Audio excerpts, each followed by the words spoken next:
And today I'm going to bring you the 4 best money making methods that I use, ranging from 350,000 to 650,000 gold per hour. These money methods are actually fairly simple to do, and in this guide I'm also going to give you tips and tricks about how to maximize your profits and pros and cons of the different methods and the requirements that you need for each of the methods. These are all good money making methods, but I'm going to start with the ones that I least prefer and work up to the ones that I most prefer. Okay, so I'm going to start with aviancies. Aviancies in the new wilderness cave are great money, especially if you bring the right gear. The only problem with aviancies is that you can basically get gang raped by groups or teams that come into the wilderness just to kill you for your bars. The most important items for you to remember to go to aviancies in the new cave are your Armadillo pendant and your Zammy book, because you don't want to draw aggro from Zammy or Armadillo monsters. Then you can go with your classic range setup, cheap to where if you die by some PKers you don't lose much. And in your inventory you want to bring a glory and a tab so you can escape from level 30 wilderness as soon as you can. Alright, so to get to aviancies, what you want to do is start in Edgeville and go straight up. Once you get a little bit west of the Black Knight's fortress, just start going straight up north in the wilderness, and you'll eventually see a cave. You'll have to push back a rock and enter a crevice, and the aviancies will basically be right at the entrance, which is kind of the danger because a whole group will enter in that entrance at the same time, and you'll just be sitting there thinking to yourself about how this is basically legal rape. Most people don't really think to do unicows anymore, but the reality of it is that unicows are still a very reliable source of income. It's not nearly as risky as the aviancies that I just did. And unicow's horns that you get sell very easily. The only downside to unicows that I can really think of is that it's very, very click intensive, much more so than a lot of other things. And it takes a while to get the timing down for using your horns and your hides on the altar to maximize your profits. A really good thing about unicows is that they actually have very low requirements. You have to complete the Tower of Life quest, which requires 10 construction, but it's actually very easy. And for level requirements, you basically just need 50 in all melee combat stats and you'll be fine. Bring the best gear you can to kill the unicows as fast as you possibly can. And in your inventory, you can bring some strength and attack pots if you want. What you are required to bring is 1 unicorn horn and 10 cow hides and a lot of Ardougne teleports so you can finish your runs pretty quick.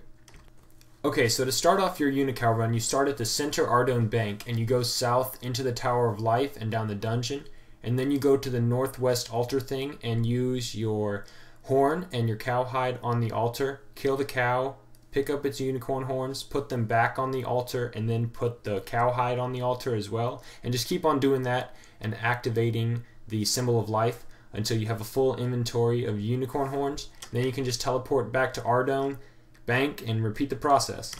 Okay, so there's a reason that green dragons aren't my #1 pick, and I'll get to that later. But the very good thing about green dragons is that it can get you basically loads of cash. Green dragons are level 79, so they're not very hard to kill. And each kill yields 3,000 gold in dragon hides and dragon bones. The travel time is very short, but the problem that I mentioned earlier, why green dragons aren't my #1 pick, bots. Bots are what really kills green dragons. That's the major difficulty. Bots not only take your kills and therefore bones and hides that could be yours, but they also lower the price of those bones and hides, basically just wreaking havoc on everything.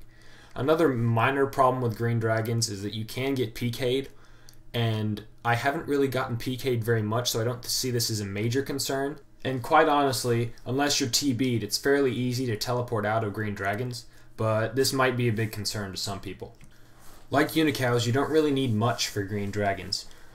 All you need for your gear is some basic attack and strength potions, an energy potion, and enough food. You can experiment with the amount, it kind of depends on your level.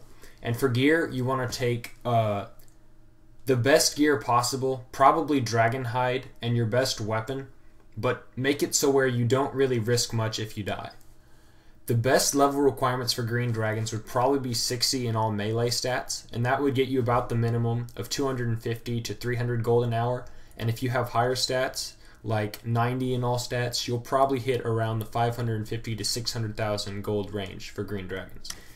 Getting to green dragons is also very simple. What you want to do is start at edge and go northwest at about a 45-degree angle, basically, until you reach the green dragons in about level 13 wilderness, and just basically go to it. And once you're done, use your glory that you brought to teleport back to Edgeville and do the whole run over again.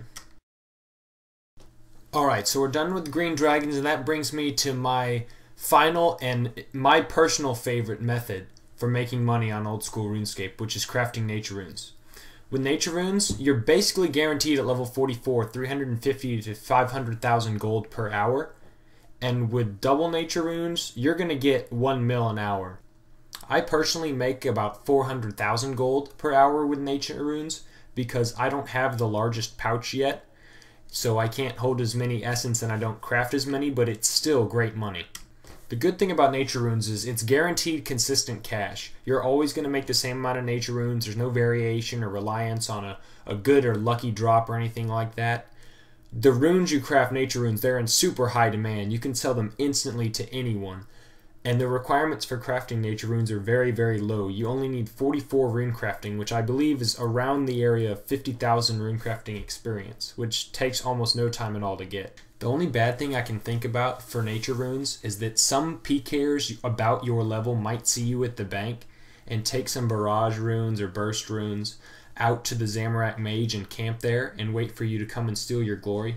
This doesn't happen too often. It's happened twice to me, and I teleported out successfully once, but the other time I got killed, and it's honestly so rare of an occurrence that it's not really that big of a deal. Like I said earlier, the requirements for crafting nature runes are actually very low.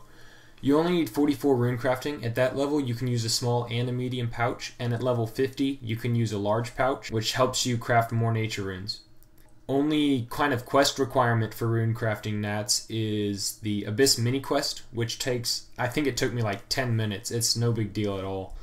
The route for crafting nats starts at the Edgeville Bank. You go north and hop over the Wilderness Rift, and then continue north to the Zami Mage by the river. You teleport with him and go to the northwest part of the Abyss and try to get in, because the northwest part of the inner circle is where the nature rune altar is. Craft all your runes, then teleport back to Edgeville Bank, get all your pouches filled up, and continue on your next run. Alright guys, thanks for watching my 4 best money making methods for old school RuneScape.